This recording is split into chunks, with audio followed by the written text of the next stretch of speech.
এখন আজকে আমাদের যে মনে করো যে ইফতারির যে আয়োজন সেটা তো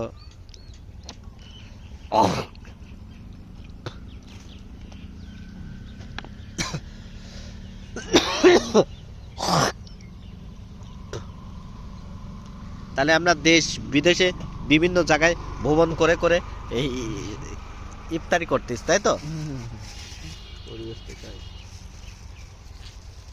যে এত সুন্দর পরিবেশ, যে এত সুন্দর ধানের ভুঁই, সঙ্গে রয়েছে আমাদের লাইফ পার্টনার। এই যে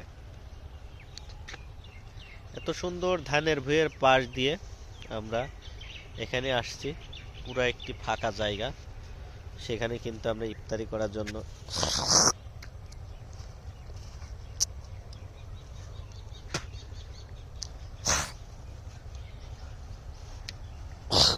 দোস্ত রে, সেটা হচ্ছে